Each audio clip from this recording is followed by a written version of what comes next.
Jigsaw Killer.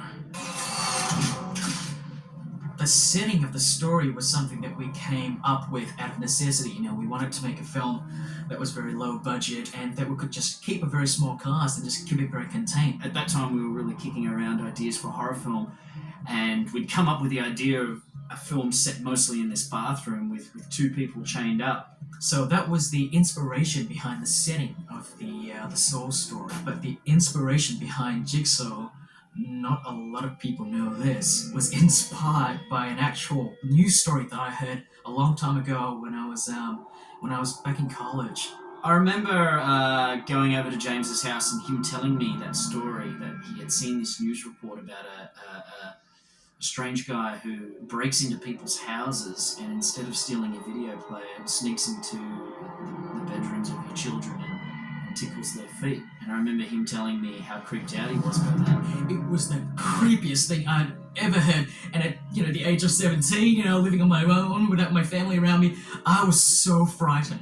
I remember after hearing that story, I slept for the next 2-3 nights with a hammer by my bedside after hearing that. And when he told me that story, I also slept with a hammer beside my bed for the next few nights. But not because of the story, because of James, to keep him away.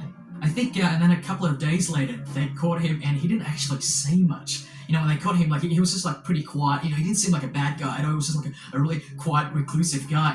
Eventually he became my template for the Zepp character, and I just knew eventually one day I wanted to put that in a film. And he started pitching this idea, which is where the inspiration for the scene in Saw comes in, where the little girl wakes up and there's someone in the room. That's kind of a universal fear, I guess, for everyone, someone invading that safe space. And that I had to agree with him on, that that would be good for a film. So the cops interrogated him, and he said that he didn't do this on his own. He did it because he was forced to do it. Because I was, the one writing the film, I started doing more research and was reading about how he had been sent this jigsaw piece, and that was the main thing that interested me, that he had been sent this jigsaw piece that told him to do it. In some weird way, it was kind of like a chainmail, that you kind of just start and just see how people would react to it. For the film to work, we needed something that was a lot more. We needed, real leverage for the characters to do what they do. So, in the film we went strictly one way and have loved ones be kidnapped, so therefore the characters would have to do what they were asked to do.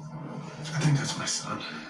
Fast forward to 3 years later, we went back to Australia to start promoting the film, and our manager one day received a letter, an unmarked letter with literally a jigsaw puzzle drawing on the front.